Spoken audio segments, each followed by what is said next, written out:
राधे राधे आप सभी को स्वागत है आपके अपने यूट्यूब चैनल देवा सर क्लासेज में। दोस्तों, यदि आपने रसायन विज्ञान में अभी तक कुछ भी नहीं पढ़ा है, रसायन विज्ञान में यदि आपका तैयारी 0% है, तो आज की वीडियो अगर पूरा देख लेते हैं आप, तो मेरी 100% की गारंटी है आपका रसायन विज्ञान अर्थात केमिस्ट्री की तैयारी बुलंद हो जाने वाली है। देखिए, आज की इस वीडियो में जो मैं 50 आपको टॉपिक बताने वाला हूं, यदि मात्र इन 50 टॉपिक को आप तैयार कर लेते हो ना भाई, तो मेरी 100% की गारंटी है, 100% नहीं भाई, मेरी 101% की गारंटी है कि इससे बाहर आपका पेपर में कुछ नहीं आएगा। आपका जो केमिस्ट्री का पेपर है वो इन्हीं 50 टॉपिक से बनाया जाएगा, ये मेरी 100% की गारंटी है। 100 नहीं, बार बार बोल रहा हूं, 100 नहीं, 101% गारंटी दे रहा हूं। जब आप पेपर देने बैठोगे केमिस्ट्री का, और आप एक ही बात याद करोगे जब पेपर देने बैठोगे, तो हाँ, सर ने जो बताया था वही पेपर में आया है। तो उससे पहले आपको मेरे पे विश्वास करके मेरे साथ बेहतरीन तैयारी करनी होगी, ठीक है ना। मात्र ये 50 टॉपिक पढ़ लो, 70 नंबर बिल्कुल पक्का, और मेरे भाई 100% की गारंटी से 70 नंबर बिल्कुल पक्का। चलिए फटाक से उन 50 टॉपिक को देख लेते हैं, कौन कौन से टॉपिक हमें पढ़ने हैं, कौन कौन से हमारे बोर्ड एग्जाम के लिए इंपॉर्टेंट है। देखिए, पहला टॉपिक है राउल्ट का नियम।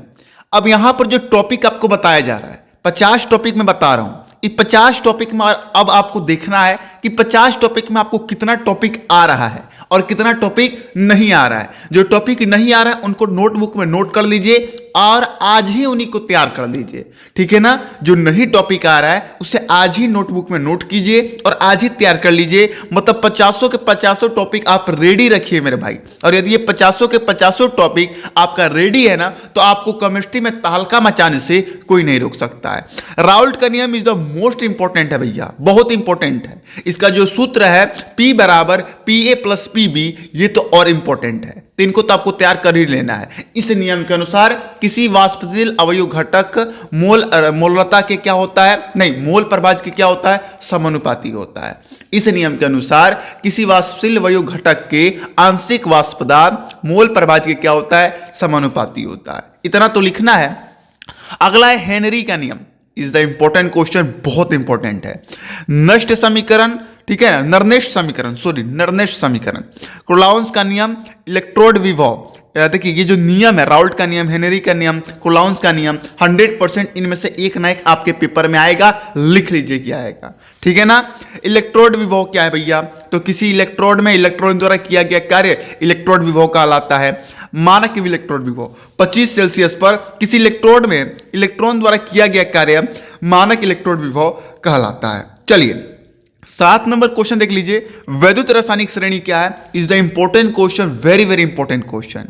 धातुओं को घटते क्रम में लिखने पर जो श्रेणी प्राप्त होती है उसे विद्युत रासायनिक श्रेणी कहते हैं, ठीक है ना। जैसे पोटेशियम, सोडियम, कैल्शियम ऐसे लिखते हैं ना, उसे वैद्युत रासायनिक श्रेणी कहते हैं, ठीक है ना। चलिए 8वां अभिक्रिया की आणविकता, इज द इंपॉर्टेंट क्वेश्चन। अभिक्रिया की कोटि, आणविकता और कोटि से एक MCQ आपके पेपर में जरूर आता है, और नहीं तो यहां से लॉन्ग क्वेश्चन तो 100% बनेगा, आप लोग याद रखिएगा, ठीक है ना। चलिए आगे बढ़ते हैं। अगला टॉपिक के 10 नंबर, आयन क्रोमाइड आयस्क में पोटेशियम डाइक्रोमेट बनाने की विधि, ठीक है ना। बनाने की विधि आपके पेपर में बहुत ज्यादा आते हैं, तो उनको ज्यादा कवर करना है। और जो टॉपिक आपको क्वेश्चन बैंक में ना मिल रहा है या यूट्यूब पर भी ना मिल रहा है, जो टॉपिक आपको हार्ड लग रहा है, उसे आप कमेंट जरूर कीजिएगा, मैं उसके ऊपर वीडियो बनाने की कोशिश नहीं, बिल्कुल बनाऊंगा, ठीक है ना। चलिए 11 नंबर टॉपिक है संक्रमण तत्व। क्या है संक्रमण तत्व? लिथेनाइट आंकुंचन क्या है भैया, इंपॉर्टेंट क्वेश्चन है। लिथेनाइट आंकुंचन आपके पेपर में बहुत बार पूछा गया है, ठीक है ना। 13 नंबर क्वेश्चन है लिगेंड और लिगेंड के प्रकार, is the important question, long question में आ जाता है ये कि लिगेंड किसे कहते हैं, लिगेंड के प्रकारों को लिखकर उसका वर्णन कीजिए, तो ये इंपॉर्टेंट क्वेश्चन है। उपसंयोजन संख्या क्या है, यहां से MCQ क्वेश्चन ज्यादा बनता है, एक यौगिक दे दिया जाएगा, उसका उपसंयोजन संख्या पूछा जाता है, तो इंपॉर्टेंट क्वेश्चन है। IUPAC नामकरण आपको जरूर तैयार कर लेना है, मैं इसके ऊपर एक अलग से वीडियो बना दूंगा, तो आपको टेंशन नहीं लेना है। और मुझे पता है कि IUPAC नामकरण अभी के डेट में आप लोग के लिए बहुत ज्यादा परेशानी होगी, क्योंकि इस टॉपिक में बच्चों को बहुत दिक्कत होता है, और आपको टेंशन नहीं लेना है, मैं इसके ऊपर बहुत जल्द वीडियो बना दूंगा, ठीक है ना। चलिए 17 नंबर क्वेश्चन है कि संयोजकता आबंध सिद्धांत, संयोजकता आबंध सिद्धांत is the important question. Werner का उपसंयोजकता सिद्धांत, वर्नर का उपसंयोजकता सिद्धांत, इसमें आप डायरेक्ट लिख सकते हैं कि वर्नर ने ही उपसंयोजन यौगिक के बारे में सबसे पहले अध्ययन किया था। उन्होंने ही बताया था कि इसमें दो क्या होते हैं, प्रमुखता होती है, प्रथम और द्वितीय। ये आप लिख सकते हैं, मैं लिखवा दूंगा, टेंशन मत लीजिए।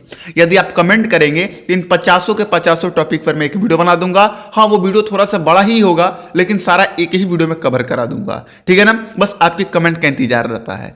क्रिस्टल क्षेत्र सिद्धांत बहुत इंपॉर्टेंट है। उभयधंती नाभिकारिक समूह याद कर लीजिए, बहुत इंपॉर्टेंट है। प्रयोगशाला में शुद्ध एथिल ब्रोमाइड बनाने की विधि, ठीक है ना। सेंडमेयर अभिक्रिया, एल्कोहल की जल में विलयता, टीएनटी बनाने की विधि, इंपॉर्टेंट क्वेश्चन है। आगे ध्यान दीजिए, 25 नंबर क्वेश्चन।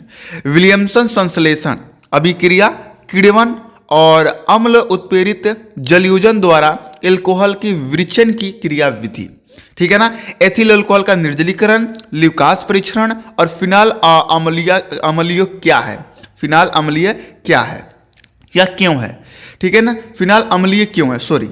एल्कोहल का विरेचन की विधियां, ठीक है ना। एथेनॉल बनाने की औद्योगिक विधि, इंपॉर्टेंट क्वेश्चन है। फिनॉल बनाने की प्रयोगशाला विधि। देखिए, जो बनाने की विधि है उसमें कम से कम आप 3 याद कर लिया कीजिए। जैसे एल्कोहल बनाने की कोई 3 विधि तैयार कर लीजिए, एल्डिहाइड बनाने की 3 विधि तैयार कर लीजिए, कीटोन बनाने की 3 विधि तैयार कर लीजिए, कार्बोक्सिलिक अम्ल बनाने की 3 विधि तैयार कर लीजिए। क्योंकि पेपर में आता है कि एल्कोहल को 3 विधि के द्वारा निर्माणित समीकरण लिखिए, इस प्रकार क्वेश्चन आते हैं, तो आप तैयार कर लीजिए, नहीं तो मैं तैयार करा दूंगा, टेंशन मत लीजिए। रीमर टैमन अभिक्रिया, विलियमसन ईथर संश्लेषण अभिक्रिया, डाई एथिल ईथर की प्रयोगशाला विधि। अगला है 37 नंबर टॉपिक, देख लीजिए। शीघ्र सिरका विधि द्वारा एसिटिक अम्ल का निर्माण, ठीक है ना। रोजनमुंड अवक्षयन अभिक्रिया, इटाई अभिक्रिया, एस्टिलीकरण और क्रॉस एल्डोल संघनन अभिक्रिया, केनिजारो अभिक्रिया। ये जो अभिक्रिया है भैया, ये पेपर में भर के आते हैं, बहुत ज़्यादा अभिक्रिया आते हैं, और मैं अभिक्रिया के ऊपर वीडियो बनाने की बहुत जल्द कोशिश कर रहा हूँ, ठीक है ना। हेलोफार्म अभिक्रिया क्या है, एल्डोल संघनन क्या है, प्रयोगशाला में फॉर्मेल्डिहाइड बनाने की विधि क्या है, प्रयोगशाला में एसीटोन बनाने की विधि क्या है, ठीक है ना। कार्बिल एमीन अभिक्रिया क्या है, ठीक है ना। सीमट अभिक्रिया इज द इंपॉर्टेंट क्वेश्चन। सीमट अभिक्रिया बहुत इंपॉर्टेंट क्वेश्चन है। आगे बढ़ते हैं तो 2 टॉपिक और बचे हैं।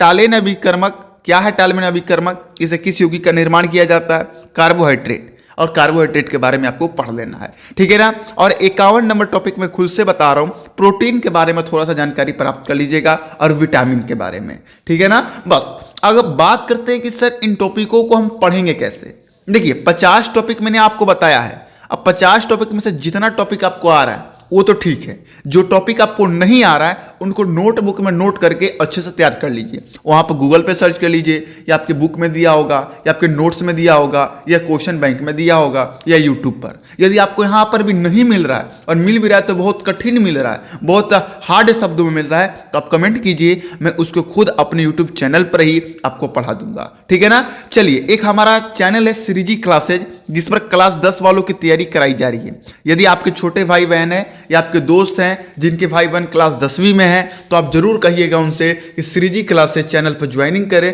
वहां पर एक उनके लिए सीरीज चालू की गई है, टारगेट बोर्ड सीरीज, जहां पर बिल्कुल फ्री में महामैराथन तैयारी कराया जा रहा है, ठीक है ना। चलिए मिलते हैं कल न्यू वीडियो के साथ। जय हिंद, जय भारत।